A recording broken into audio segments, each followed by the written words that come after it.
conectar en un ratito, a las 1:30.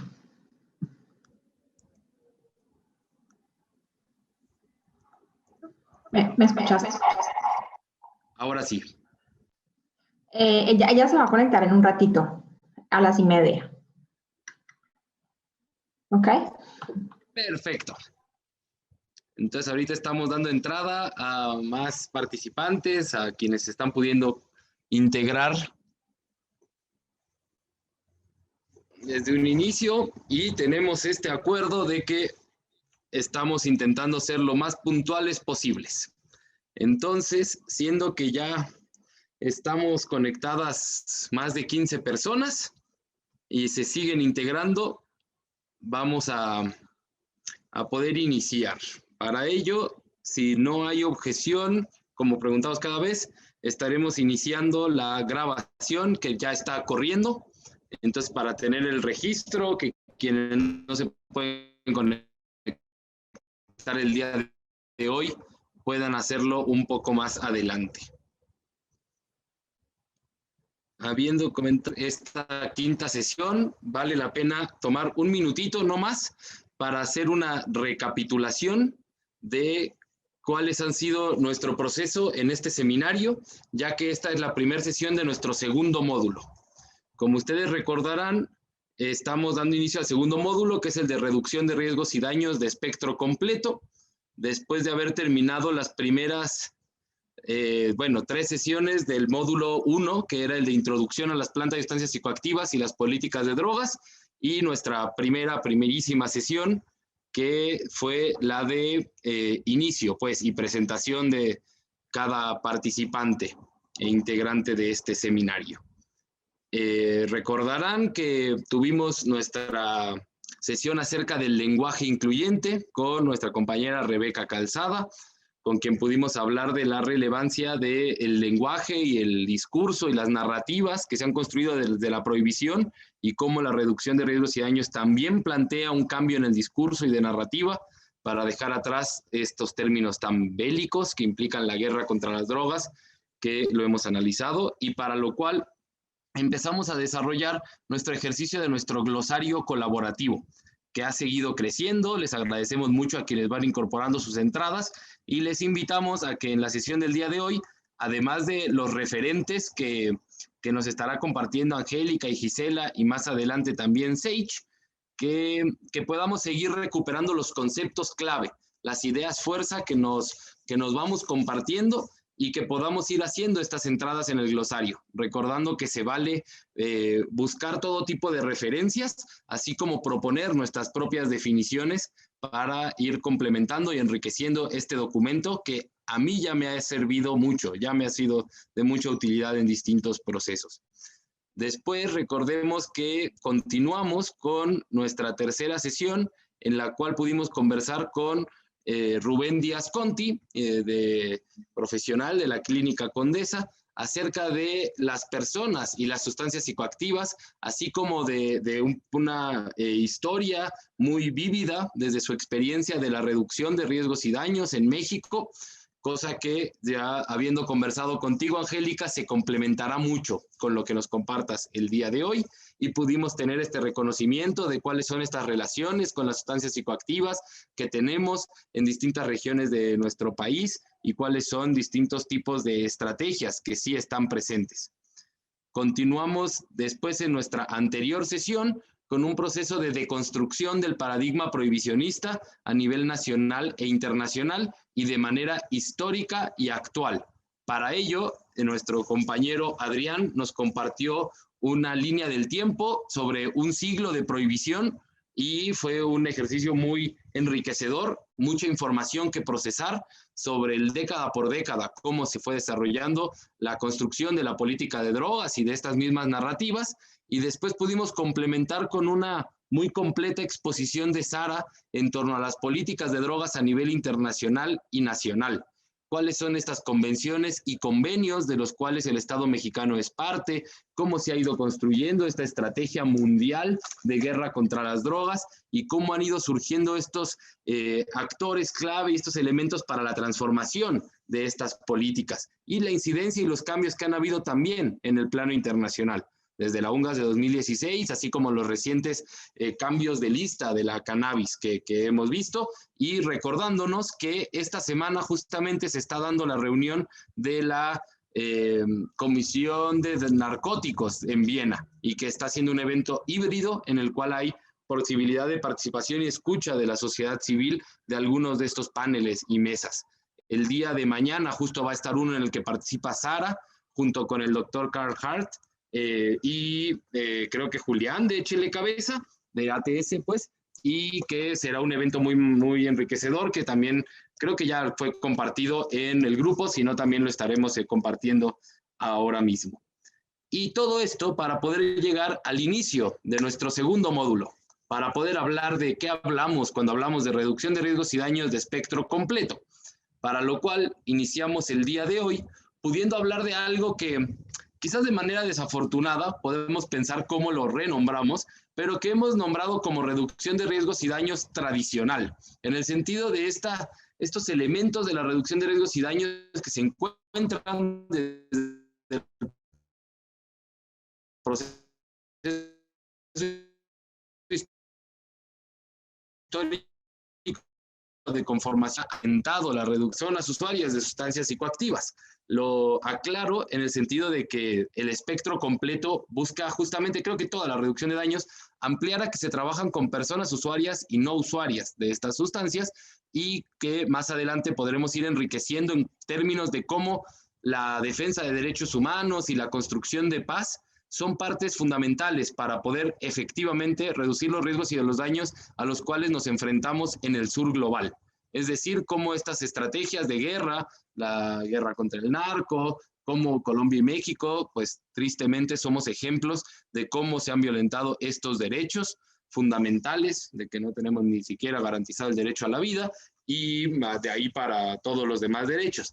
Sin embargo, eso es hacia donde seguiremos caminando. Y yo creo que el día de hoy, conversando contigo, Angélica, un poquito más adelante con Gisela, y en el segundo momento de esta sesión, con nuestra compañera y colega Sage, estaremos intentando aterrizar estas nociones de cómo está presente en nuestro país, qué significa que exista una Redumex en México, una red de reducción de riesgos y daños en México, y pues creo que contigo y con Gisela eso podrá quedar muy, muy claro y aterrizado. Y más adelante poder quizás escuchar un poco la presencia tanto de estas nociones como de redes similares en otros países de nuestra América.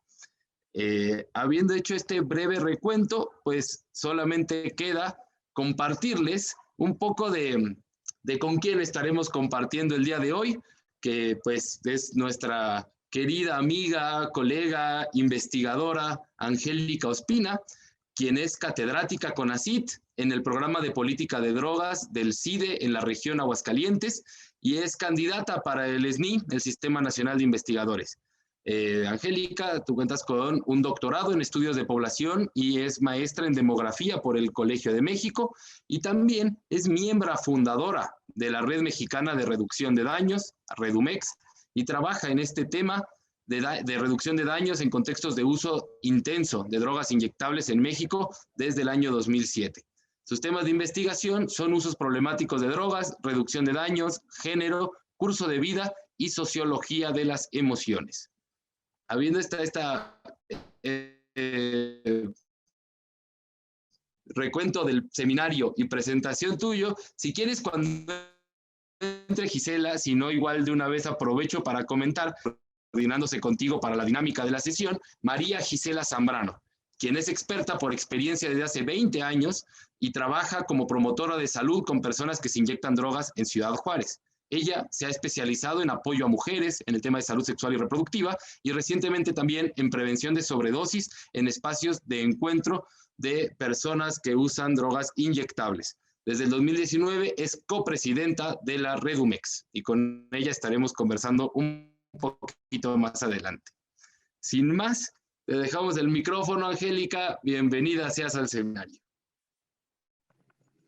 Hola, pues buenas tardes. Muchas gracias, Andrés, y les compañeros por la invitación, y pues a ustedes todos y todas la presencia, ¿no? Les voy a contar un poco, bueno, voy a compartir mi pantalla. Bueno, entonces, el objetivo de mi presentación, ahí, sí se ve, ¿no? Pero estoy en una que no es, ahí. Bueno, entonces, el objetivo de la presentación es contarles un poco la historia de esta perspectiva, de estas estrategias, ¿no? Esos programas que se han implementado en México, y hacer una crítica como para debatir con ustedes de lo que nos da y lo que nos quita el énfasis en VIH, ¿no? Entonces, que las estrategias de reducción de daños, de riesgos y daños estén muy vinculadas a VIH, ¿no? Ese es como el objetivo. Y después Gisela les va a hablar un poco de lo que se hace en México y cuáles son como las brechas existentes, ¿no? Bueno, y entonces, ¿por qué hablamos de riesgos y daños? Eso me parece importante. Yo les compartí a través de Andrés un manual que me parece como muy pertinente, que se llama De riesgos y placeres, de Oriol Romaní. Bueno, no solamente de él, pero... Y me parece que tiene muchos conceptos muy interesantes y justamente ellos son los que más han trabajado esta crítica, digamos,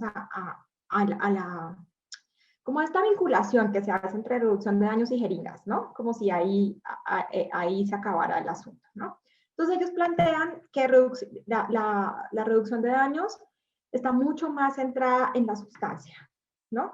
Y en los denominados comportamientos de riesgo, ¿no? Desde una perspectiva bastante epidemiológica, ¿no? Que pues ahí en el texto desarrollan un poco esta noción del riesgo, ¿no? Bueno, que es complicada en sí misma precisamente porque a veces el principal problema de las personas no es la sustancia o el uso de sustancias, sino otras condiciones, ¿no? La violencia, por ejemplo, en México yo diría claramente la criminalización del consumo, ¿no? El estigma, ¿no? Y en muchas situaciones, no para elogiar el consumo y tal, pero a veces, digamos, el uso de sustancias son estrategias que tiene la gente para lidiar con el estrés, con el trauma y con un montón de situaciones muy complejas que han vivido a lo largo de la vida, ¿no? Entonces, cuando hablamos de reducción de daños, estamos hablando básicamente de estrategias muy centradas en contextos de exclusión social grave, gente que vive en la calle, ¿no? Particularmente. Y, insisto, este énfasis en la sustancia, ¿no? Y el riesgo, ¿no? Entonces, por eso VIH, ITS, ¿no? Me imagino que todo esto, el asunto de trabajo sexual y uso de sustancias, hepatitis, ahora está muy de moda, ¿no? Pero normalmente, por ejemplo, esto es muy interesante, desde esa perspectiva casi no se habla de sobredosis, ¿no? Que uno podría decir que, pues que la sobredosis es un problema, no quisiera, bueno, lo voy a decir así, como mucho más sentido por la gente, pues, que el VIH, ¿viste? Porque el VIH al final es una enfermedad crónica, ¿no? Mientras que la gente se muere inmediatamente por sobredosis, ¿no? En fin.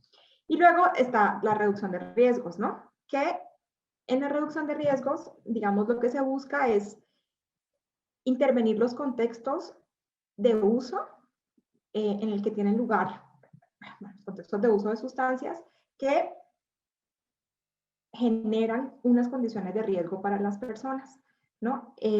Pero que no necesariamente están específicamente vinculadas con la sustancia. Obviamente, digamos, siempre está la sustancia allí, porque pues de eso es lo que estamos hablando, pero, por ejemplo, insisto, ¿no? La criminalización del uso de sustancias, la falta de medicamentos, por ejemplo, en el caso de la naloxona para sobredosis, sería, por ejemplo, un elemento asociado al contexto de riesgo, ¿no?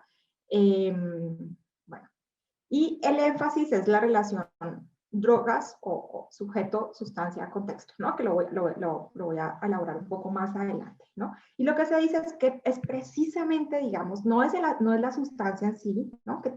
Sino que es esa relación que se establece lo que genera como unos riesgos particulares. Y que por eso se explica, por ejemplo, que aunque tú y yo nos sentemos a beber con el mismo tequila, yo malacopé, como se dice en México, y tú no, ¿no? Y entonces, ¿pero por qué? Bueno, porque hay unas condiciones del sujeto, en este caso, ¿no? Pues que hacen que yo malacopé. Bien. Y entonces, cuando hablamos de reducción de riesgos y daños, quisiéramos como plantear, digamos, esta perspectiva más crítica de la que habla Andrés cuando habla de reducción de riesgos de espectro completo, pero no sé si es correcto, pues, que es más una acción, bueno, porque lo otro que es muy interesante, digamos, en la reducción de daños, y lo vamos a ver, también lo voy a desarrollar más adelante, es que se habla de los sujetos y de los comportamientos que tiene, pero en ningún momento se habla de cómo las políticas de drogas inciden, digamos, en las condiciones de salud de la gente, ¿no? Como que hay una omisión, digamos, de esa parte, ¿no? Entonces, en esta perspectiva más crítica de la reducción de riesgos y daños, pues se habla de los efectos de las políticas de drogas específicamente en poblaciones más vulnerabilizadas, ¿no? Y por eso, digamos, este énfasis que habla Andrés de que no necesariamente se trabaja solamente con personas que usan sustancias, ¿no? Bien, entonces, eso es como eso es como el espectro amplio, como una introducción, pues. Y cuando hablamos ya de intervenciones específicas en campo, entonces hablamos, me gusta mucho esta palabra de dispositivos de intervención, ¿no? Porque, digamos, no se limitan a una sola cosita, ¿viste? No es la jeringa que tú llevas, ¿no? Sino que es dispositivos me encanta porque quiere decir un montón de mecanismos que tú activas que se consolidan en el cuerpo que tú pones en campo, ¿viste? Y en esa relación uno a uno que tú estableces con la gente, ¿no? Bueno, ahorita que todo es virtual no sabría, pero según yo, como que sin cuerpo no hay reducción de daños, ¿viste? ¿Por qué? Porque necesitas construir, sobre todo, y aquí otra vez estamos hablando de contextos de exclusión social grave, sobre todo porque estamos hablando de personas excluidas socialmente, que tienen poca posibilidad, digamos, de pensarse esto de ser ciudadanos y de acceder a derechos. Y entonces pensamos que el acceso a derechos pasa por reconocerlos como, ya sé que suena como obvio, pero por reconocerlos como una persona humana, como yo. Y por eso, digamos, el cuerpo es tan importante, ¿viste? Y cuando hablo del cuerpo, quiero decir la mirada, ¿no? Mirarlo a los ojos y decirle cómo estás, el abrazo, la mano, ¿no? Como que quizás a nosotros nos parecen cosas menores, pero para estas personas en situación de exclusión social grave, le devuelven, digamos, el sentido de la humanidad. Y es a partir de ese cuerpo, digamos, y de esa empatía que tú promueves los comportamientos saludables o lo que quieras que buscas, ¿no? Y lo otro que es interesante es esto que queremos transformar la manera como las personas se relacionan con las sustancias, ¿no? Porque nuevamente pensamos que el riesgo, digamos, o los comportamientos de riesgo, esto se construye pues en ese vínculo sujeto-sustancia-contexto. Entonces lo que queremos es, no podemos hacer nada con la sustancia, más son ilícitas, ¿no? No sabemos qué es, ¿no? Tampoco podemos hacer nada con la persona, ¿no? En el sentido de que tiene su biografía y eso no lo vamos a cambiar, pero sí podemos cambiar el contexto de uso, digamos. Y lo cambiamos en la medida en que estamos allí, ¿no? Estamos allí generando una conversación distinta. Estamos allí preguntándole, ¿cómo amaneciste hoy? ¿Te bañaste? ¡Wow! ¿Te cortaste el pelo? ¿Qué pasó con tu mamá? Etcétera, ¿no? Bueno, y a través de esos dispositivos, insisto, buscamos transformar la manera como se relacionan con las sustancias. Que termina transformando no solamente la relación del individuo, digamos, de ese sujeto, sino también de la comunidad. ¿Viste? Porque en ese espacio, en ese territorio donde tú estás implementando una acción, no solamente hay usuarios de sustancias, hay un montón de actores sociales que transitan y que habitan ese espacio. Y necesariamente, así no me quieras, los impactas, pues, ¿no? Los impactas porque te dicen, están aquí auspiciando el vicio y, no sé, la mala vida, y entonces tú haces alguna intervención frente a eso, ¿no? Entonces, viste, vas generando, quizás sin proponértelo, como unas transformaciones allí. Bien, hablo mucho, ¿verdad? Bueno, entonces ahora les voy a contar. Si tienen preguntas hasta aquí, bueno, no mentiras porque luego se me va a acabar, los voy a dejar a la salida. Entonces ahora les voy a contar un poco lo de la cronología, ¿no? Entonces resulta que las primeras acciones de reducción de daños en México tuvieron lugar en la primera mitad del siglo y estuvieron pensadas justamente desde esta perspectiva del daño, ¿no? Digamos, el gran programa de reducción de daños se llevó a cabo por el Estado por un hombre que todos amamos aquí en México, que se llama Leopoldo Salazar Viñegras. Escribió un texto muy interesante que se llamaba El mito de la marihuana. Entonces, en esa época, como ahora, pues la marihuana era como el demonio, ¿no? Entonces, como que si fumabas marihuana, una persona fumaba marihuana y se volvía un violador, asesino, por supuesto. Me gusta que miren el lenguaje y estoy hablando del imaginario, ¿no? El usuario es un hombre, obvio, ¿no? Y entonces, pues este doctor, ¿no? Psiquiatra, empezó a hacer pruebas con sus compañeros psiquiatras. Y entonces les pasaba, armaba churros, ¿no? Porros, en sus reuniones médicas y les pasaba el churro. Y entonces observaba qué pasaba con ellos. Y entonces tomaba nota, ¿no?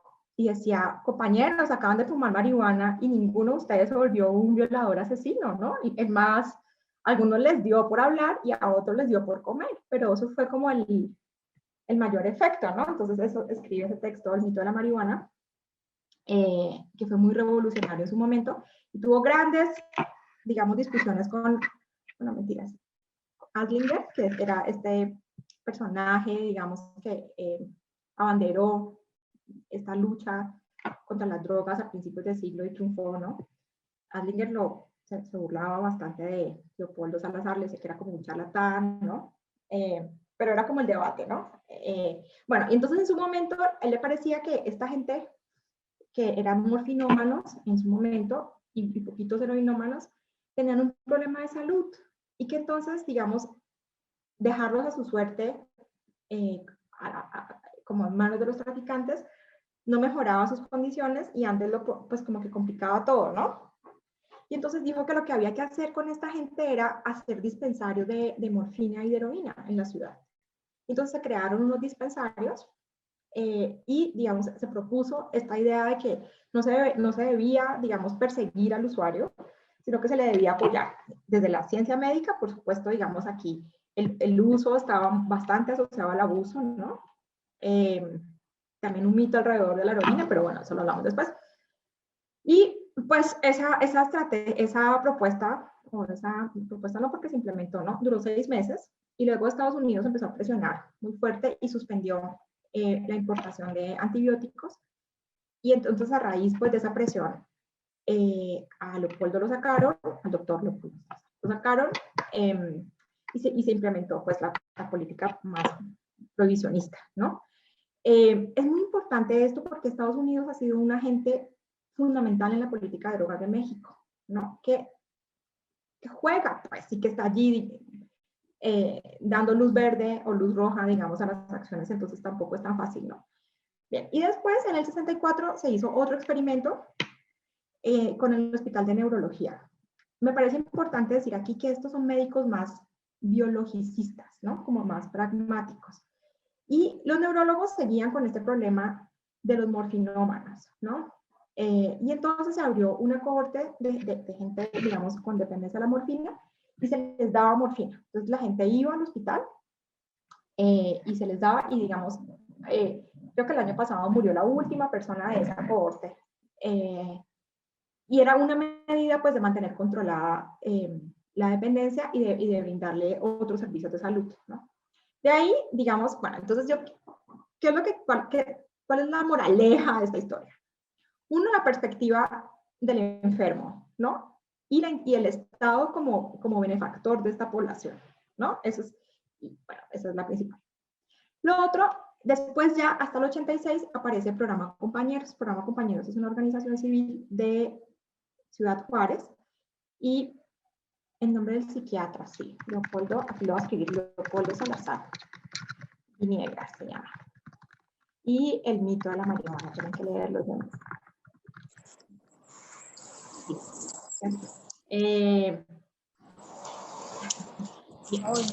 Me traje con el chat. Hola, ya llegó Gisela. Hola. Les estoy contando la historia aquí, compañeros. Entonces, compañeros aparece en el 86 y digamos, se queda en el marco de un estudio que financia el NIDA en Estados Unidos sobre VIH. Entonces, el NIDA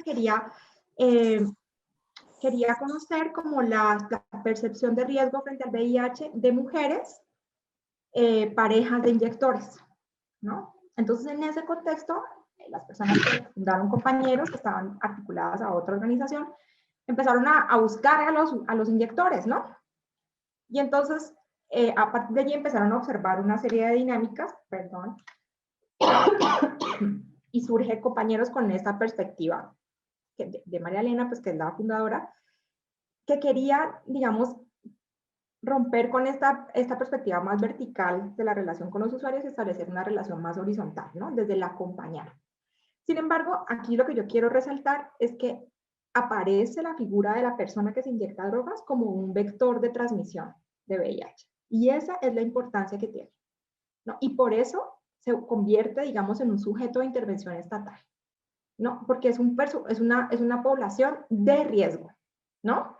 Esto es mío, ¿no? De riesgo porque es una persona que, entre comillas, contagia, ¿no? Que esparce el virus, ¿no? Y mucho de esta construcción del inyector, digamos, vamos a seguirla arrastrando hasta nuestros días, ¿no? ¿Qué más tengo que decir? Bueno, eso, ¿no? Bien, y en los 90, digamos, aparecen, frente a esta perspectiva, este discurso, ¿no? Del riesgo y del riesgo, aparece otra perspectiva, que es la perspectiva de la vulnerabilidad. Entonces, la diferencia es que en el riesgo, digamos, la persona, habría que, bueno, no les quiero echar todo ese rollo aburrido del riesgo, ¿no? El riesgo es un concepto epidemiológico, ¿no? Que lo que busca es identificar la causa más cercana que genera la enfermedad, ¿viste? Entonces, por ejemplo, si hablamos de coronavirus, entonces la causa más cercana es que yo te estornude. Yo tengo virus, ¿no? Y te estornudo en la cara y tas. Esas.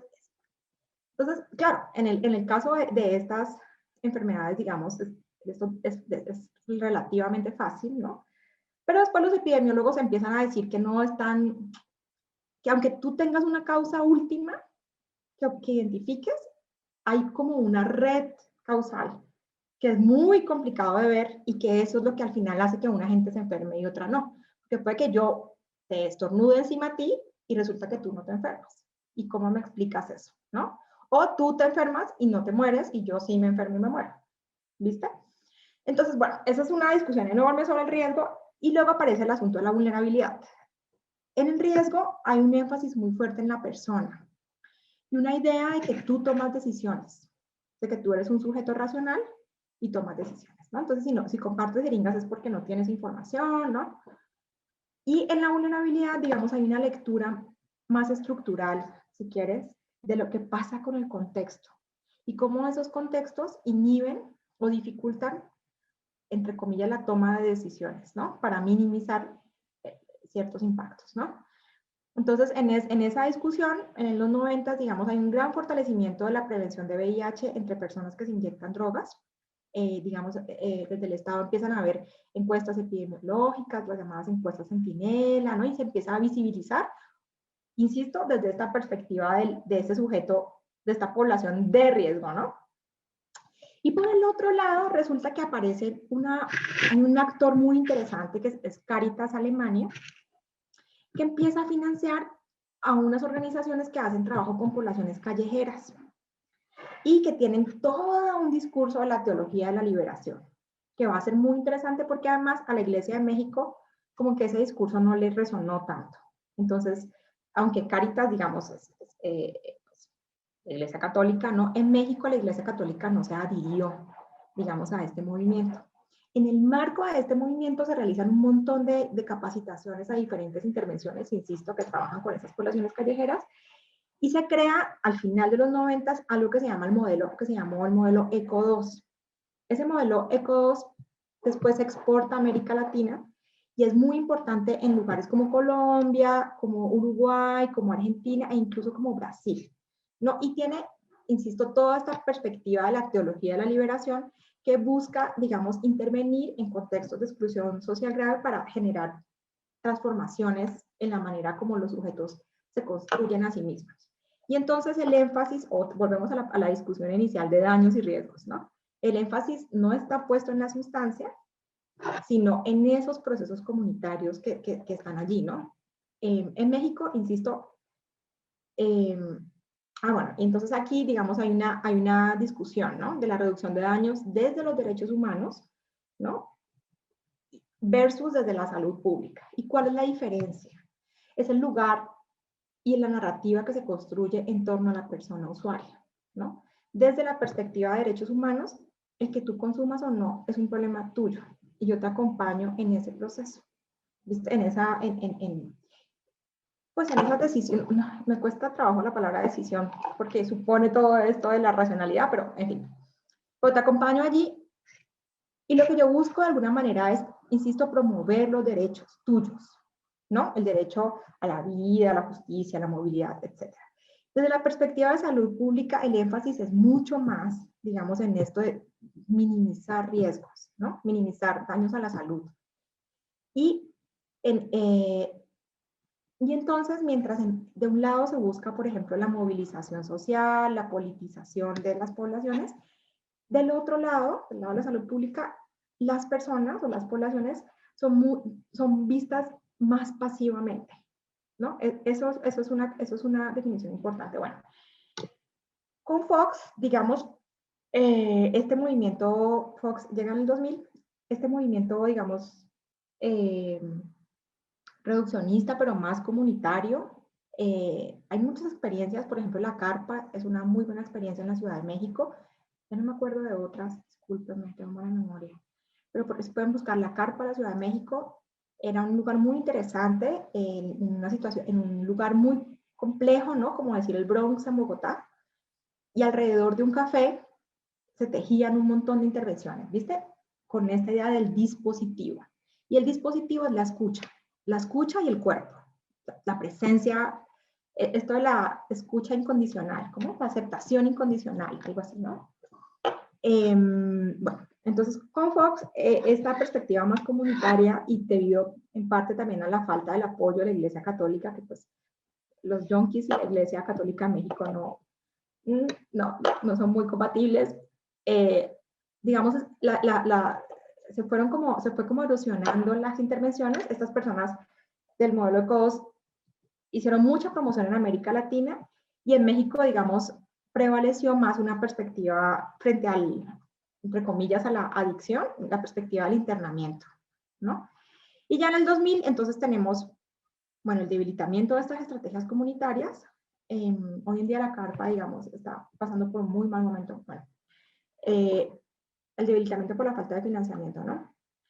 Y tenemos desde el 2000, digamos, la guerra contra las drogas, la militarización del país, ¿no?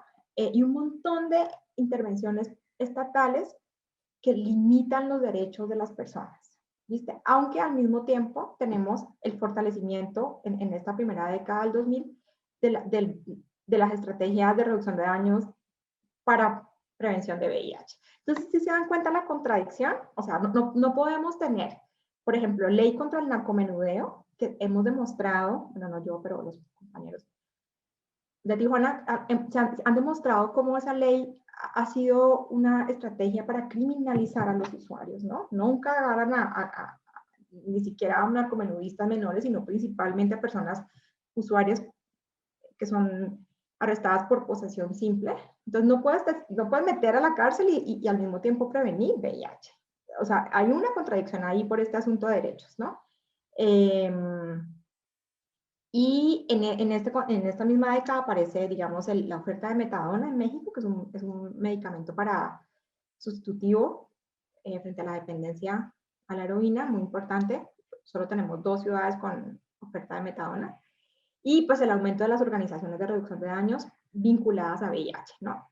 ¿Y cuál es el problema? Bueno, que solamente se financian organizaciones que trabajan con inyectores, ¿no? Por fuera del uso inyectado de sustancias no hay riesgo, digamos, si lo pensamos así, al VIH.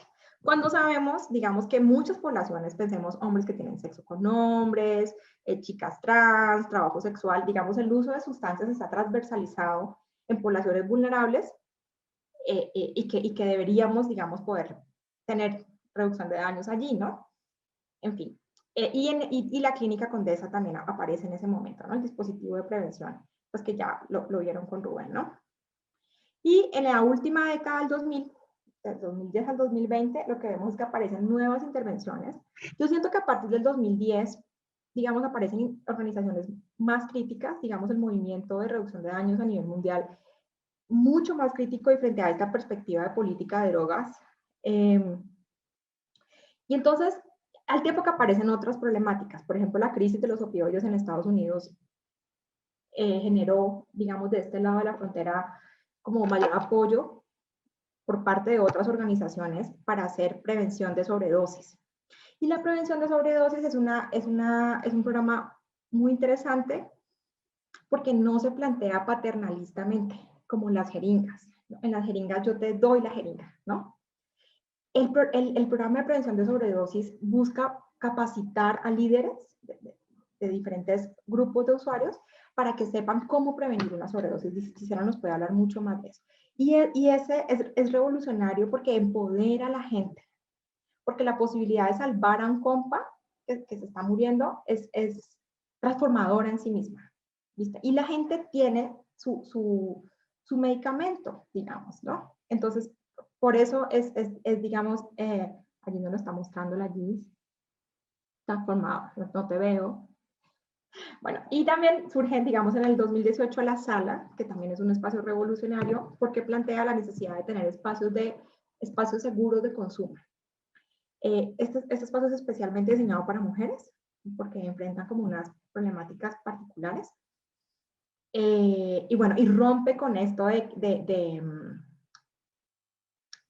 con esta complicidad un poco de la prohibición, digamos, desde la reducción de daños. ¿Viste? Que la reducción de daños nos quedamos cortos en denunciar, digamos, el asunto de la política, ¿no?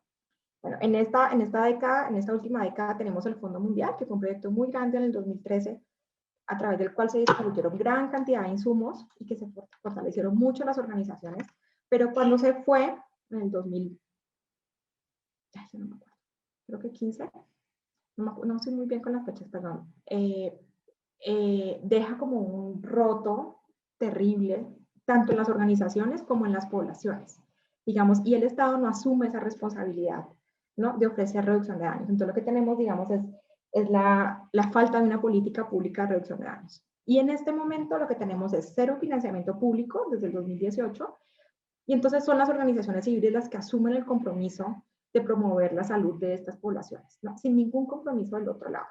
Bueno, y por supuesto, digamos, está toda la discusión que ha tenido Reverdecer mucho más en el centro de esto que llaman la reducción de daños de amplio espectro, que pienso que también, aunque no lo crean, ha tenido algún impacto en las maneras como los reductólogos tradicionales habíamos pensado este asunto de la reducción de daños, ¿no? Bueno, y aquí también es importante decir que México pues es un gran país, ¿no?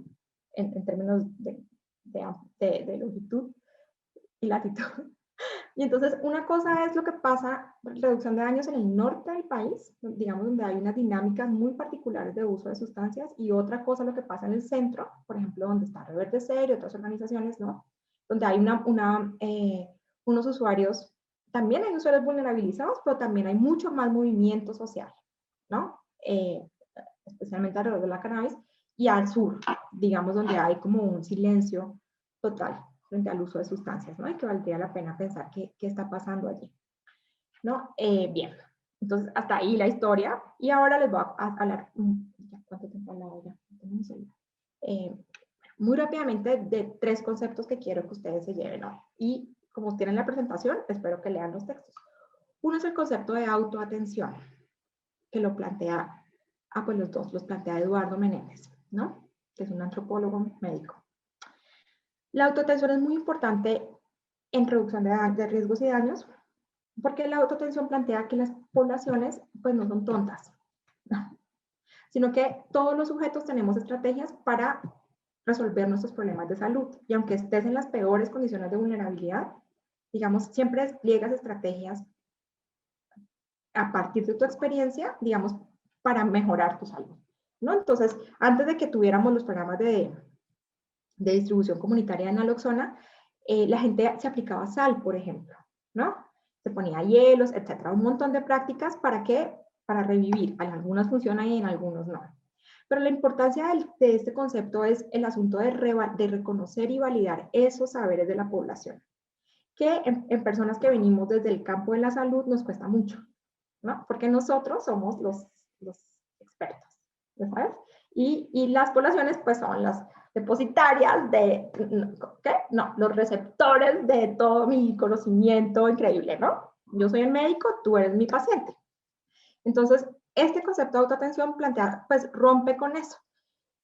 Y en reducción de daños, aunque no se explicite, digamos, pues se trabaja desde allí, ¿no? Porque tú te montas en los saberes que tienen las mismas poblaciones frente a las sustancias para poder hacer tu intervención, ¿no? Pero también te opera sobre esas redes de solidaridad y confianza que ya existen y en esa comunicación uno a uno, porque tú no puedes estar en todos los lados, ¿no?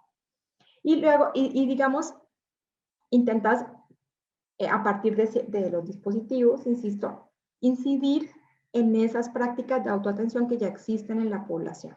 Entonces, por ejemplo, si se inyectan sal para regresar de una sobredosis, ¿no? Entonces es recuperar con las personas qué pasa cuando se inyectan sal, ¿no? ¿Qué pasa cuando, por ejemplo, bueno, Gisela nos puede contar más, ¿no? Se queman los genitales, no se queman las plantas de los pies, entonces recuperar qué ha pasado, qué problemas de salud te ha generado eso y por qué quizás es más seguro usar naloxona, ¿no? Y cómo usarla, ¿no?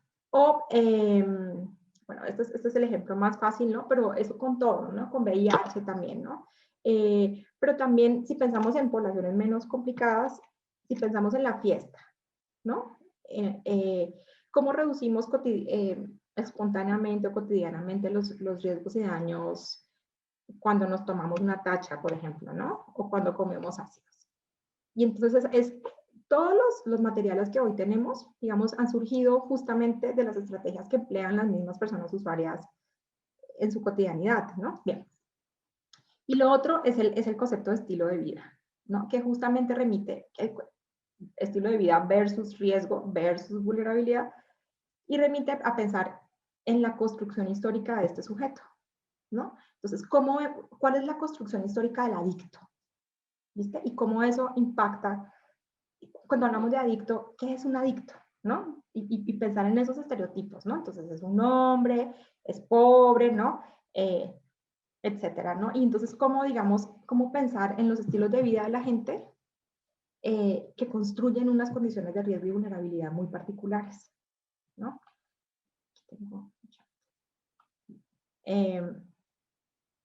La autoatención también se conoce como estrategia de intravención. Sabes que no sé, Néstor, pero bueno, seguramente sí, ¿no?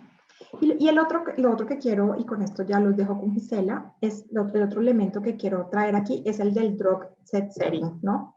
Les dejé varios videos aquí de Carl Hart, que me encanta porque nos dice que todo lo que hemos sabido sobre la adicción está mal, ¿no? Y nos dice que básicamente que ninguna sustancia, ni siquiera la heroína, es en sí misma, genera adicción por sí misma.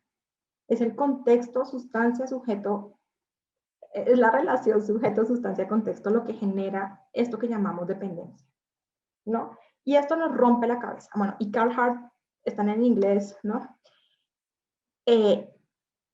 Nos muestra, digamos, que los estudios que se han realizado históricamente, además acuérdense que la adicción es una enfermedad del siglo XX, digamos, antes no existía esta idea, ¿no? Igual que Bruce Alexander, exactamente, Paco, ¿no?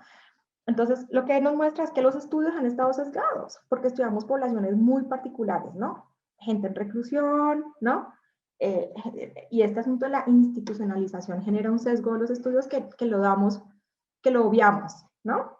Bueno, para los que no saben, Carl Hart, que va hasta mañana en este side event, es profesor de Columbia, del Departamento de Psicología, es jefe del departamento, es neuropsicólogo, y usa heroína de manera recreativa, ¿no? Entonces a veces los reductólogos decimos, no hay manera segura de usar heroína, ¿no?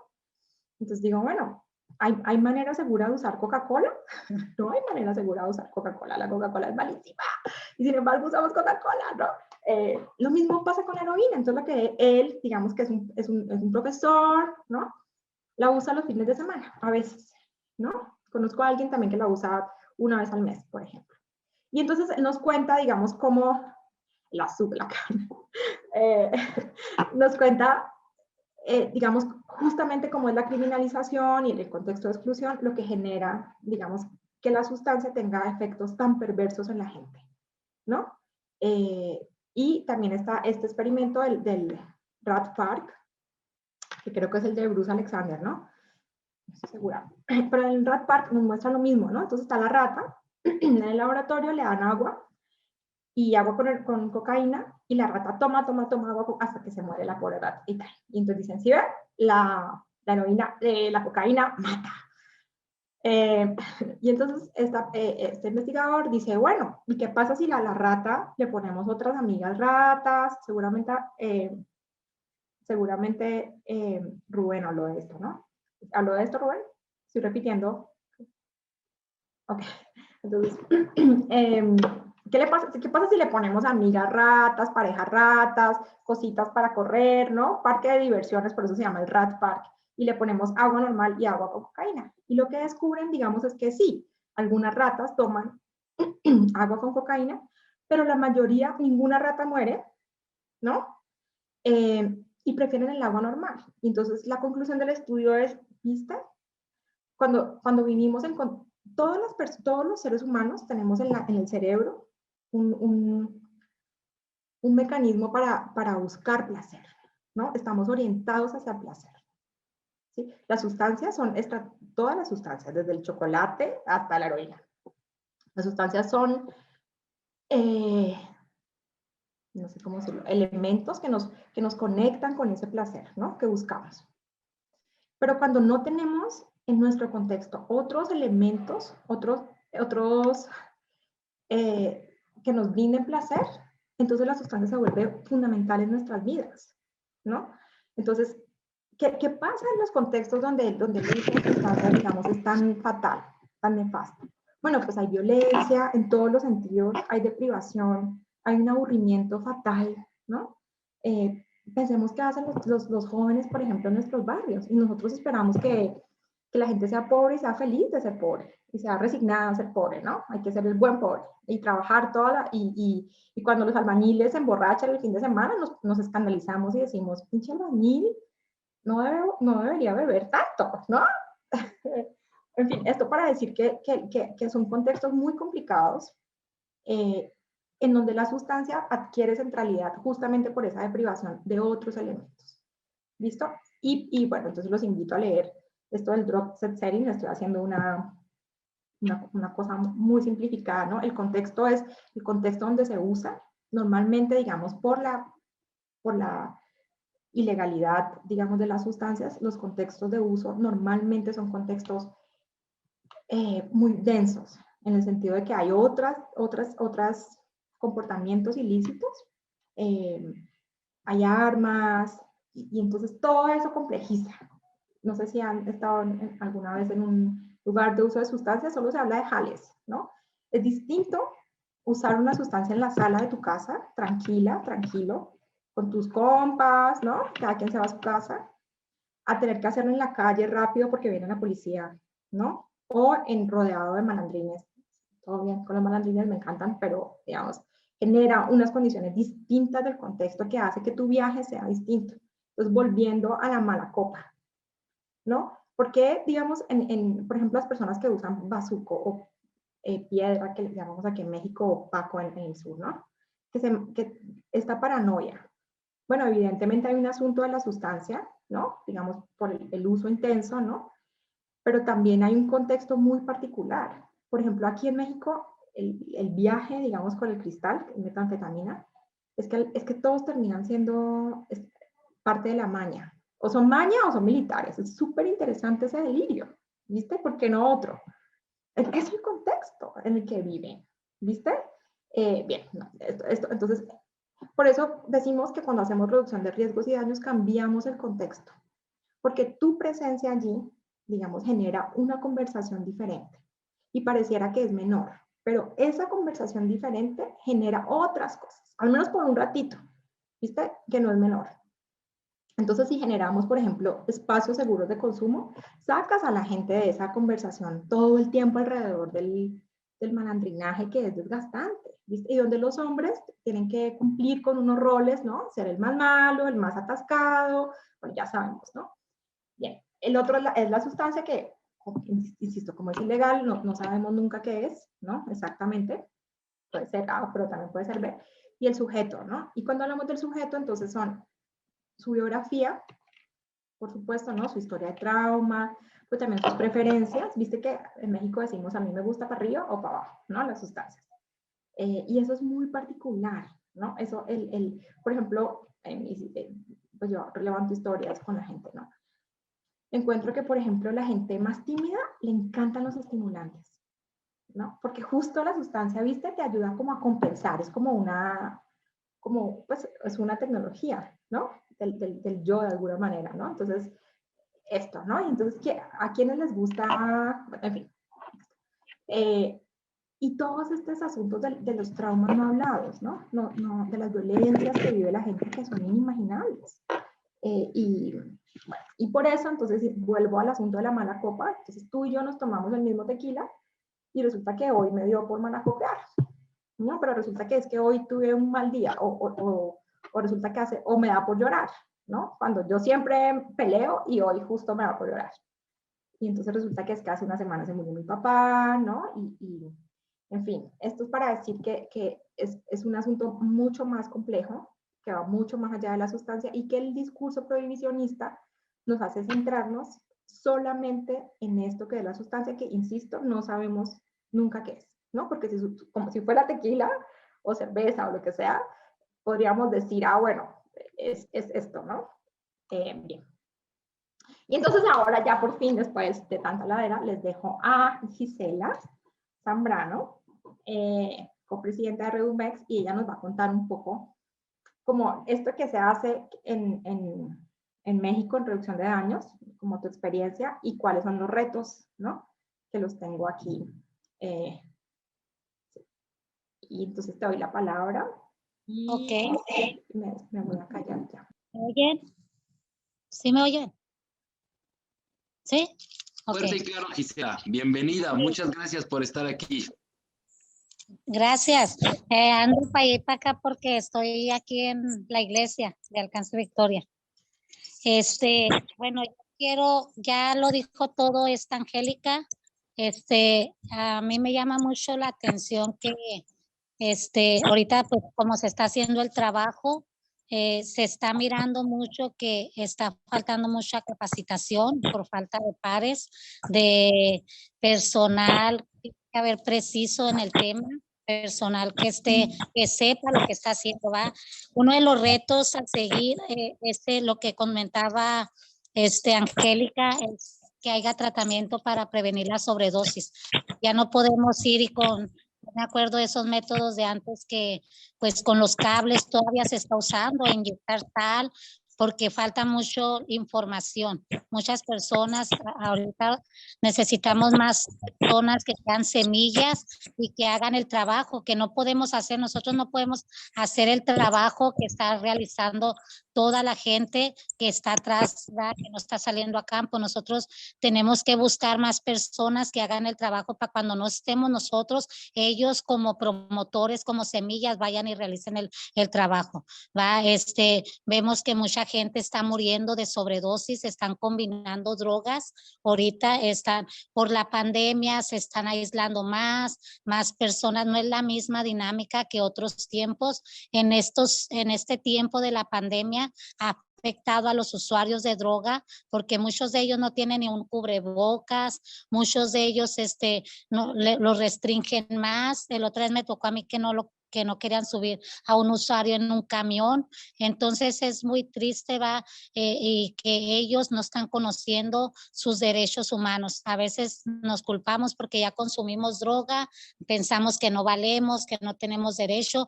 Entonces falta mucho empoderar a los usuarios para que ellos mismos sean la voz de otros usuarios, para que ellos mismos ayuden a otros usuarios que estén consumiendo droga y no digan, ay, voy a esperar a compañeros, a verter a otras asociaciones a que vengan y me ayuden. Yo sola, yo estoy capacitada para si esa persona tiene una sobredosis, yo ya sé lo que tengo que hacer, ¿va?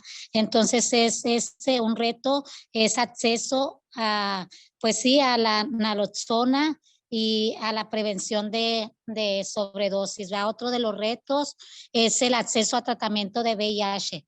A veces, ahorita pues muchas ciudades no tienen el tratamiento, como Ciudad Juárez, aquí en Baja California, aquí en Tijuana, sí, tengo la oportunidad, el privilegio de estar tomándolo en este momento. Allá en Juárez batallé mucho, entonces es una barrera que se está poniendo porque si consumes droga no te dan el tratamiento, o sea, si consumes droga no tienes derecho a vivir. O sea, tenemos el derecho a la salud, ¿va? No importa que consumes alguna droga, no importa, ¿va? Que se tiene que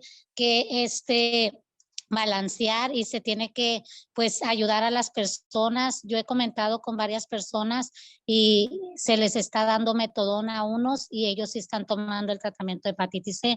Entonces se tiene que condicionar y ayudar. O sea, falta más capacitación y más promotores, más semillas en el campo, ¿va? Para que hagan reducción de daños. Otra de los retos a seguir es la terapia sustitutiva de opioides, ¿va? Con metadona, que más usuarios tengan el acceso a la metadona. A veces en muchos centros, ¿va? Bueno, allá en Ciudad Juárez, no sé cómo sea aquí y en otras partes, muchas personas piensan que la metadona es lo peor, porque a muchos no nos ha funcionado y a muchos sí. Entonces, cuando hablamos del consumo de metadona, decimos, es lo peor, la malilla, te va a dar más gacha. Entonces eso hace que muchas personas ya en lugar de usar metadona, lo agarran como un miedo. Entonces es esa información precisa para los usuarios de droga que si llevas el metadona como eso te puede ayudar para tu reducción de daños, ¿va?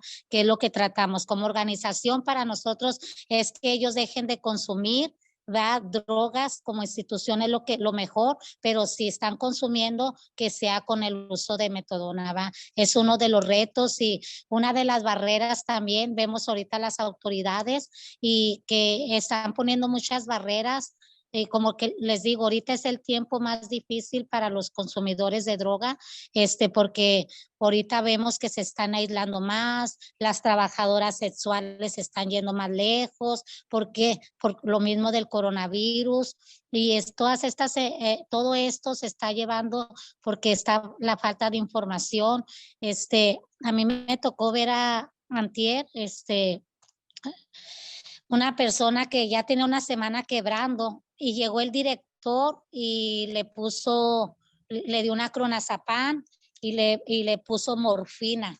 Canijo, yo me quedé, porque al ratito o sea, yo vi cuando lo inyectó, va, y es la falta de prevención, hasta se picó porque la tapadera, cruzó la aguja, no sé cómo, pero él se picó. Entonces dije, wow, o sea, él trabaja con personas viviendo con VIH y dije, ¿cómo no se va a poder poner guantes? A lo mejor no hay hace falta que va programas que también haya, pues insumos. Me llamó mucho la atención, va, que se haya picado, que no sé si es porque no tenía guantes y más me llamó la atención que le haya dado morfina y una clonazepam cuando ya tenía una semana quebrando la persona. Entonces yo digo, necesitamos personal capacitados en el tema de adicciones, va, en el tema de VIH. No cualquiera puede ir y poner porque a mí me funcionó, yo quebré con esto. Necesitamos personal capacitado. Y otra de las cosas que pues falta de insumos, va, veo que condicionan. Le digo, yo aquí pues apenas estoy conociendo, y el otra vez que les dije, me hacen unos condones para una muchacha y me dijeron, ¿es trabajadora sexual? O sea, yo no puedo preguntarle a la muchacha, ¿haces trabajo sexual? Si no, no te doy condones, ¿va? O sea, ya necesitamos, va, pues no sé si aquí faltan insumos de condones. Te digo, cada ciudad es diferente, cada ciudad. A lo mejor tú dices, porque el otro día les decía, necesitamos jeringas adecuadas y me decían, es que tengo 100 intervenciones y nomás tengo jeringas de las que no son adecuadas, sabemos, ¿va? Pero si no hay, tenemos que trabajar con lo que hay, ¿va? Entonces, esas tres cosas, el tratamiento es lo que queremos, va, que el tratamiento de hepatitis C sea para todos y así como promocionamos la prueba de VIH, también la de hepatitis C. Sabemos que hepatitis C es muerte, entonces que no lo tomamos como la ligera, como si yo soy promotor, o sea, decirle la importancia, porque a mí me ha tocado que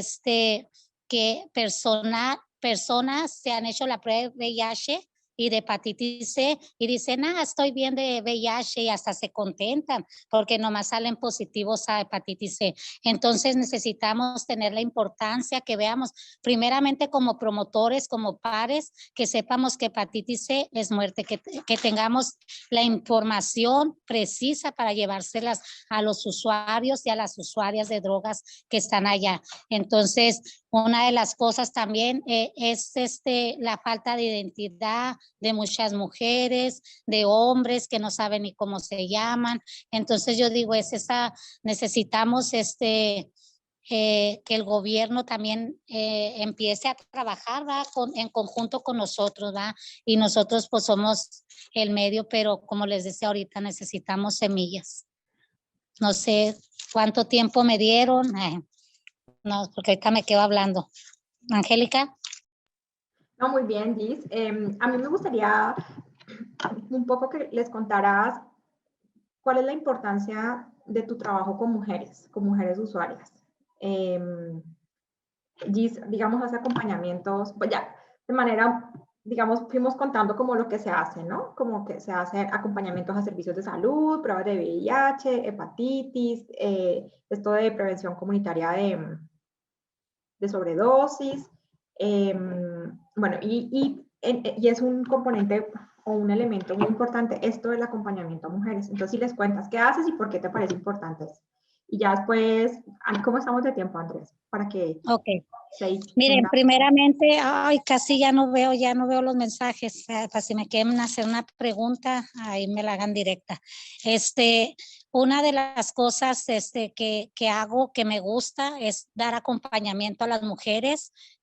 Tanto, nosotros teníamos un proyecto de MAC que era de ayudarles a sus papeles, primeramente arreglarles su seguro popular y llevarlas a Capacit o canalizarlas a cualquier centro de salud donde ellas pues necesitaran la ayuda. Entonces yo digo que el consumir droga es importante que veas la necesidad, pero también el trasfondo. O sea, ¿qué necesidad hay más de hacer un intercambio de jeringa? No vamos a regalar jeringas. Yo siempre les decía, no vamos a regalar jeringas, no vamos a regalar floras, vamos a dar la información, ¿va? Porque de nada sirve que llegues y le des una jeringa, que le des un condón, tenemos que llevar la información, porque muchas personas, la verdad, todavía no saben ni cómo se pone un condón, todavía no saben y siguen compartiendo jeringas. Es muy triste que a estas alturas sigan compartiendo jeringas. Es muy triste que a estas alturas personas sigan muriendo de VIH. Créanme que yo me quedo sorprendida cada vez que voy allá al albergue de las memorias donde viven personas viviendo con VIH, se sigan muriendo personas viviendo con VIH. Entonces, ¿qué estamos haciendo como organización? A mí me gusta trabajar de par con las mujeres, me gusta pues darles acompañamiento. Yo digo que el acompañamiento es muy importante. A mí ahora que empecé el tratamiento de hepatitis C, a mí se me dio acompañamiento, créanme, y te sientes más segura, te sientes más segura porque alguien te está acompañando, alguien te está dando la información, y créanme que eso es algo que pues te ayuda, te motiva a que tú agarres el tratamiento, a que tú agarres la información, porque si nomás vemos a la persona, dicen que no les tenemos que pegar como chicles, ¿verdad? Como las que tienen VIH, así a las personas que tienen hepatitis C, a las personas que se están inyectando todavía con la misma jeringa, enseñarles, ¿verdad? Sobre el 3x3, el lavar, tomarnos el tiempo para decirles cómo lavar las jeringas. Entonces es esa parte, ¿va? Es esa parte que nosotros como promotores, como pares, tenemos que hacer, ¿va? Para que pues reducción de daños siga funcionando y más personas sigan accediendo a tratamiento de hepatitis C y que conozcan sobre la naloxona, ¿verdad? Porque muchas personas no saben ni qué es, siguen, yo me acuerdo que yo pues llegué a usarlos, ¿va? A agarrar los cables de la luz y a ponerlos, ¿va? Entonces es esa parte que tenemos que ir cambiando como asociación. Esto es muy importante, ¿no? Porque cuando pensamos en tratamiento médico, pensamos en la pastilla que les puse ahí en el chat. Y no es suficiente la pastilla. O sea, la pastilla no hace la magia, ¿no? Y más, insisto, en poblaciones, digamos, con redes sociales, digamos, muy rotas, ¿no? Entonces se necesita ese acompañamiento, ¿no? Digamos, y a veces también, entonces, desde la parte médica se dice, bueno, entonces que vayan a terapia, ¿no? Y las personas han construido en su biografía mucha resistencia al psiquiatra, ¿no? O al psicólogo, porque no escucha, porque insisto que desde este lugar, yo soy psicóloga de formación, ¿no? Entonces por eso hablo. A nosotros nos cuesta mucho trabajo escuchar la demanda del otro. Siempre tenemos yo sé lo que tú necesitas, ¿no? Y entonces no escucho lo que tú necesitas, sino que te voy diciendo el consejo. Salto inmediatamente, ¿no? Y por eso, digamos, funciona también el asunto del par, porque el par desarrolla la empatía, ¿viste? Desarrolla la escucha, ¿no? Y es a partir de allí que le da herramientas para que la gente pues haga lo que quiera, ¿no? Pues promoviendo la salud, ¿no? Eso es importante. Y decían aquí, ¿qué hacer para reducir riesgos y daños asociados a cannabis? Bueno, entonces les voy a decir algo que yo pienso, a ver ustedes qué opinan. Por ejemplo, yo estoy en contra de los comestibles.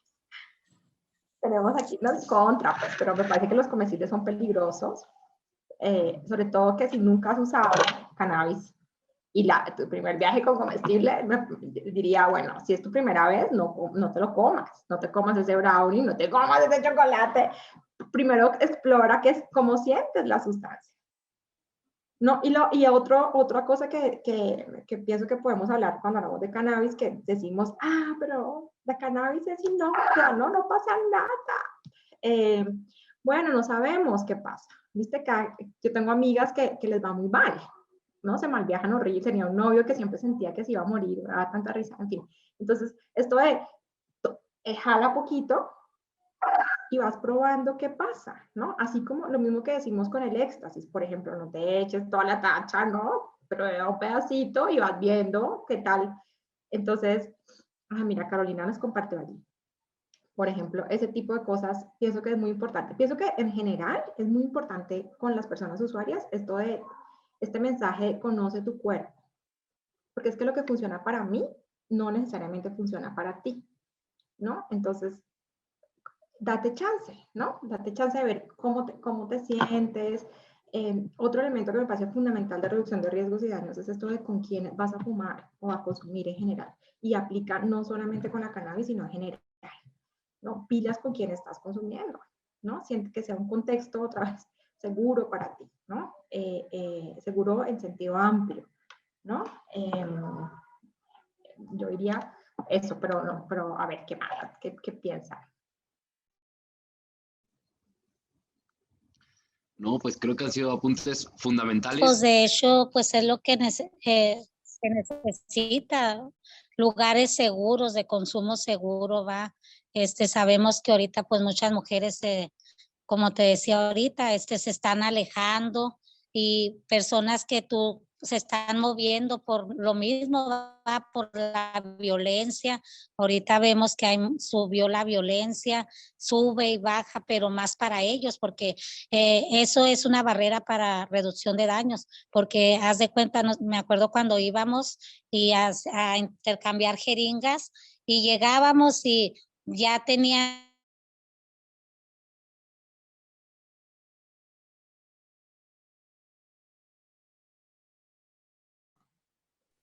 Gisela. Odio esto, la perdimos. Esperemos que vuelva. Escucha. Aquí Ya. estás. Bien. Ya. Adelante. Ok. Nosotros, ¿sí? Me decía, por decir nosotros, llegábamos y ya tenían miedo de tener las jeringas allí, porque llegaban los policías. Entonces ya cuando llegaban mejor preferían tener un pisto y decían que eran alcohólicos, porque sabemos que los policías a los usuarios de drogas pues los tachan como vendedores o como que saben dónde está el puchador. Entonces para reducción de daños se me hace que es una barrera también, aunque capacitamos a los policías y todo va, pero también o sea, es una barrera y muchos usuarios, como les decía ahorita, por el mismo contexto del coronavirus y todo. Ahorita muchos usuarios se han doblado, han muerto por una sobredosis. Entonces falta más, semillas, personas, ¿va? Que sepan qué hacer cuando ocurre una sobredosis, ¿va? Y que haya naloxona, va, accesible, porque podemos decir, ay, queremos que todos tengan naloxona, que ya no se inyecten sal, que ya no haya los remedios, pero tú cuando vas a revivir a alguien, usas lo que sea, los métodos que sean. Si no tienes naloxona a la mano, tú vas a hacer lo que puedas por esa persona. Entonces es muy importante, yo digo como personal que estamos ahí trabajando con lo que es reducción de daños, va, que se hablen estos temas, va, porque es importante el uso de la naloxona, es importante que haya, va, así como haya jeringas, que haya también, que sea un abastecimiento, que haya suficiente, no podemos decir, en 10 picaderos voy a dejar y en otros 10 no va a haber naloxona. Entonces, cuando se esté doblando el perro o el gato, voy a tener que ir hasta el picadero del gallo o hasta allá al picadero, no, o sea, tenemos que tener las herramientas, así como tenemos una jeringa nueva, tenemos una cuca nueva, un agua, tenemos también que tener las herramientas para si sufre una persona una sobredosis, podamos revivirla. Yo les digo, en mi experiencia, mi esposo, el papá de mis hijos, murieron por una sobredosis. Entonces, vivían 12 personas allí, vivían 12 personas y nadie lo pudo ayudar. Entonces es muy triste que siga pasando esto, es muy triste que personas más sigan muriendo por una sobredosis y les digo, o sea, todo esto es en cuestión de uno que siga informando, llevando el mensaje, no vamos a repartir jeringas, llevando el mensaje de que pues y más en pares va de que pues bueno, a mí no me funcionó o a ti no, pero a ti te puede funcionar la metadona para que entres a tratamiento de hepatitis C. Y les digo, ahorita muchos están consumiendo no nomás heroína, están mezclando otras drogas por lo mismo, o están mezclando alcohol, agua celeste, cosas más baratas que no tenían. No tenían dinero por el mismo, lo del coronavirus, no podían ir a limpiar vidrios, la gente los está rechazando, entonces ahorita la población está verdaderamente en riesgo más, va en un rebrote de VIH, un rebrote de hepatitis C, una sobredosis está porque hay mucho consumidor ahorita sin información. Y entonces yo para cerrar solamente decir, a propósito, empecé planteando esto del problema de cuando el VIH, digamos, nos permitió visibilizar a ciertas poblaciones que estaban muy excluidas y que ni siquiera aparecían, digamos, en el panorama, ¿no? Y está bien, ¿no? Lo vieron con Rubén, gracias a VIH, digamos, se puede acceder y algo se ofrece. Pero al mismo tiempo, digamos, yo pienso que la instrumentalización de reducción de daños por parte del Estado a través de las estrategias de prevención de VIH nos hace mucho daño a las organizaciones, bueno, yo ya no estoy en una organización, pero a los reductólogos, digamos, porque, por ejemplo, el tema de sobredosis no es importante. Y porque insisto que desde esta perspectiva, digamos, del VIH y de la hepatitis, el énfasis es el consumidor o la persona usuaria como vector de transmisión, ¿no? Como población de riesgo.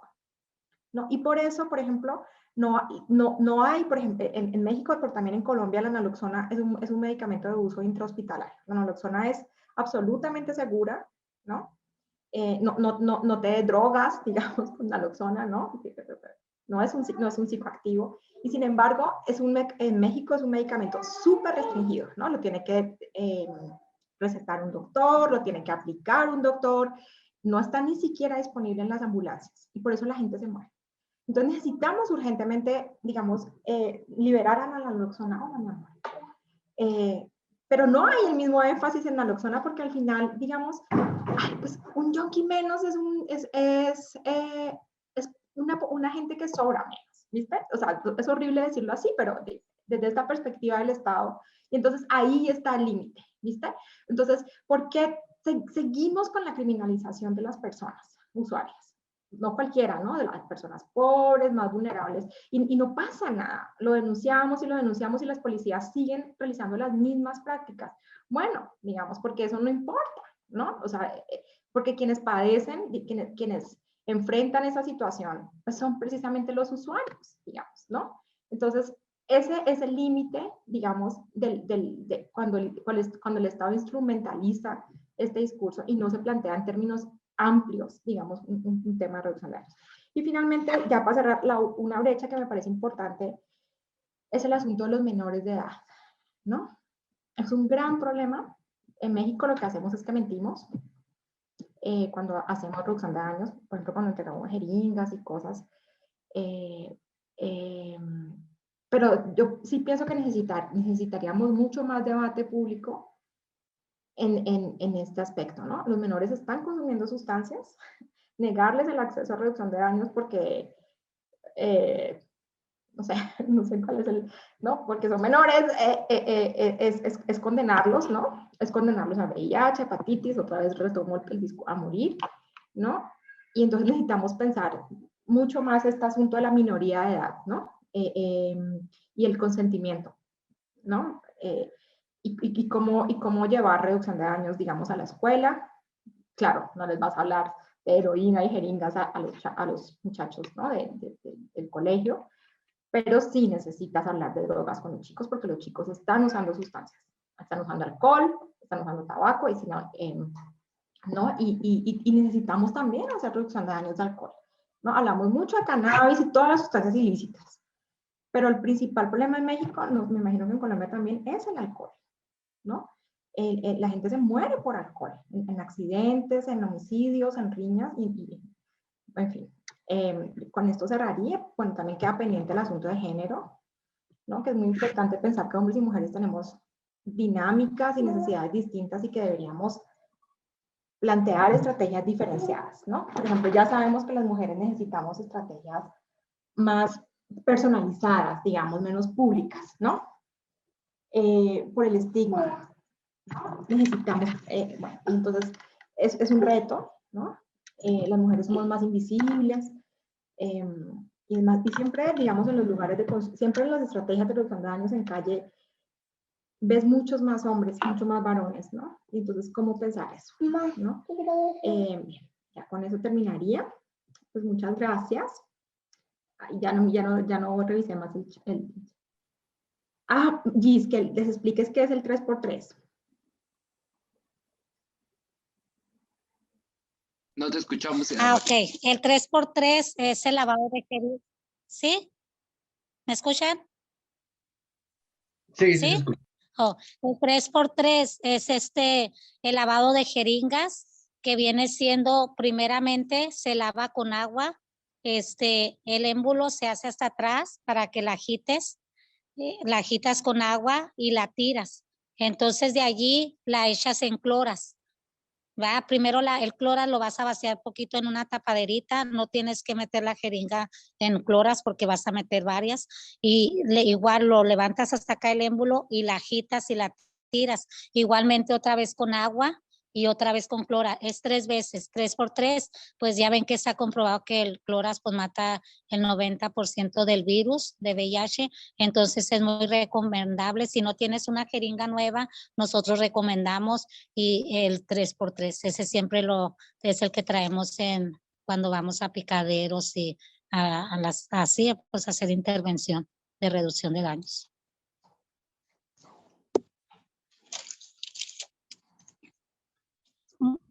¿Sí me oyeron?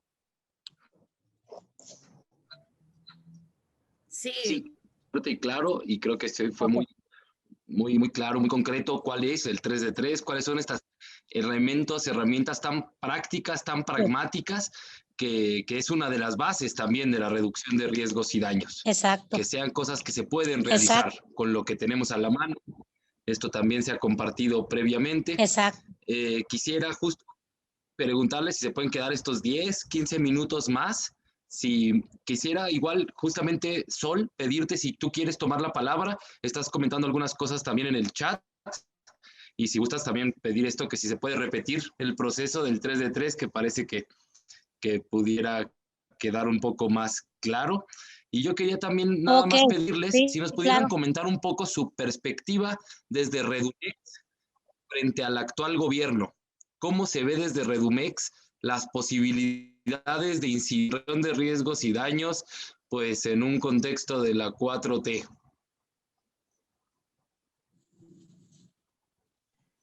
Ahí el 3 de 3 quedó en el chat. Ya.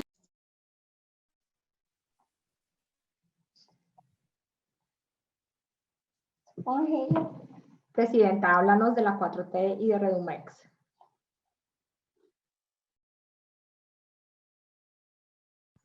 Estás en mute. Ok, ya. Primeramente, igual abrir el micrófono. Ok, ¿ya? Perdón, sí. El 3x3 tiene que terminar en agua, ¿ok? En agua, no puede terminar en cloras. Son una de agua, una de cloras, una de agua, una de cloras, y al último tiene que terminar en agua. ¿Ok? ¿No se oye? Sí, pero que nos cuentes cómo ves el contexto político de la, como el presidente. Ok, ahora sí lo de ok. Pues yo veo que, bueno, empezamos muy pasivos, con Sencida, no sé, pues creo que sí van a empezar a trabajar con Redumex, pero la verdad, pues el gobierno nunca hace por los usuarios de drogas, y creo desde el año pasado se está batallando con ese tema sobre el VIH, porque a veces si no tienes VIH, no eres candidato ni al tratamiento de hepatitis C o a otros tratamientos, por ejemplo, de reducción de daños, a comprar material adecuado. Entonces yo digo que pues por lo de la pandemia, esperemos que este tiempo ya sea diferente, va, con el actual gobierno, va, porque pues el año pasado estuvo todo tranquilo. Vemos a ver qué pasa en este tiempo, porque vemos que ahorita pues se vienen los candidatos y es cuando prometen todo, ¿va? Pero pues a ver, el caso es que cumpla. Y Angélica es la que sabe más. Es cierto. Pues yo le voy a decir que yo voté por este gobierno, y estoy muy arrepentida y lo digo públicamente. Uno de las eslogans de este gobierno era: vamos a cambiar la narrativa frente a las drogas. Y yo creí en eso.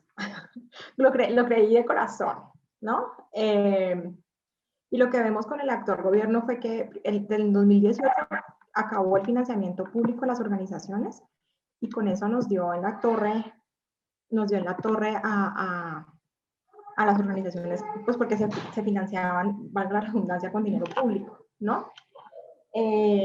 Eso, digamos, allí, y de allí en adelante, digamos, lo hemos visto. Ay, perdón, tengo problemas aquí. Ahorita vengo.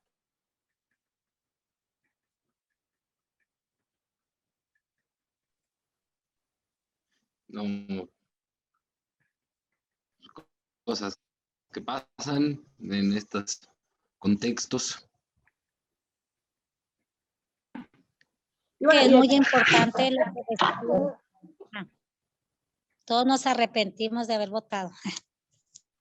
No, por ejemplo, vemos el aumento de la criminalización de las personas usuarias, el discurso, digamos, criminalizante y estigmatizante, ¿no? Esto de a los usuarios fuchi, la cocaína mata, ¿no? Esas campañas, no hay final feliz en las drogas, digamos, son estrategias mediáticas muy desafortunadas que redundan en el estigma y que hacen justamente, digamos, que fortalecen estos estereotipos que tiene el personal de salud y que tiene la gente en general, ¿no? Que las personas que usamos sustancias no merecemos el tratamiento. Los médicos lo dicen. Yo no voy a desperdiciar mi tratamiento en un adicto. Así te lo dicen. ¿Viste? Cuando la ley dice que el tratamiento es universal. ¿Viste? Entonces, esos discursos del presidente, de los medios de comunicación, refuerzan eso. ¿Viste? No tenemos derechos. Entonces es muy complicado trabajar en ese contexto, digamos, sí, ya voy eso iría, ¿no? Digamos, y sí necesitamos, bueno, pensar esto de los tratamientos de base comunitaria que se acabaron, les contaba yo en el 2000, no se acabaron, pues persisten algunos, pero con mínimo apoyo. Y este énfasis en el encierro, ¿no? Que creo que también se ha potenciado con este gobierno, con esa alianza con los cristianos, ¿no? El encierro es la última alternativa, ¿viste? Cuando la persona se está poniendo en riesgo su vida. Y aún así, digamos, yo estoy totalmente en contra del encierro, ¿no? Pero solamente el tratamiento residencial como estrategia para la gente es muy limitado, ¿no? Necesitamos aumentar la oferta de tratamiento de base comunitaria, ¿no? Repensar las comunidades, ¿no? Y eso no lo vamos a conseguir insistiendo en el estigma, ¿no? Ya. Y no hay tratamiento. Sabemos que, bueno, aquí en Baja California yo tuve el privilegio de tomarlo. Ahorita que es magnífico, súper recomendado de hepatitis C. Estoy muy contenta. El que tomé ahí en Ciudad Juárez, la ribavirina, me fue bien mal. Entonces, no digo que a todos les va a ir mal, pero era más agresivo, este es más noble. Entonces, todos tenemos derecho a la salud. Todos, no importa que consumas, que ya dejaste de consumir. Entonces, como decía Angélica, porque es carísimo, tienen miedo que dárselos a los usuarios. Ellos los ven como que no tienen derecho a la salud. Yo comentaba algo que de unas entrevistas que hicimos, una investigación de hepatitis C, ya hace años, sobre sus parejas y usuarios de drogas, y las parejas que nunca hayan consumido drogas, para ver si también se contagiaba por vía sexual, Entonces decían, si arroja un mayor porcentaje, es que sí que lo tiene que dar capacidad, y si no, pues no. Entonces decían, ¿cómo es posible que pongan todavía barreras, en el tratamiento? Como decía, pues tenemos derecho a la salud, no son criminales consumir alguna droga. Todas las drogas, heroína, cocaína, cristal, todas, no te hace, un criminal, al contrario, si tú sabes tus derechos. Por eso necesitamos empoderar a los usuarios, y que ellos tengan un trato con respeto, con dignidad, porque pues también no vas a llenar nomás números porque, tengo que hacer tantos usuarios, no, o sea, son personas, aunque pues sabemos que las metas, pero ellos son personas y estamos trabajando con personas y pues que necesitan,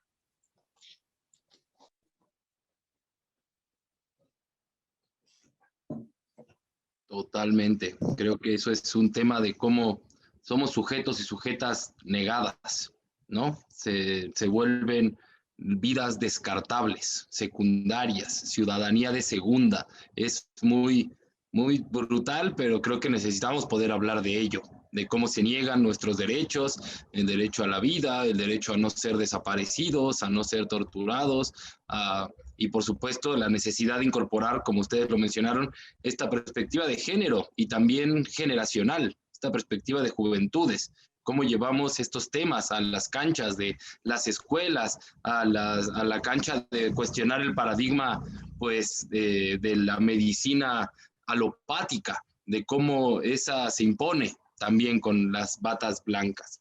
Quisiera preguntar si tuvieran unos 10 minutitos más, Angélica y Gisela, para ver si pudiéramos abrir el micrófono a un par de preguntas y comentarios, pues, si gustan. Yo comentaba que quizás Sol, tú quisieras retomar eso que comentabas en el chat, o no sé si Héctor acerca de este tema en particular de cannabis, o alguien más.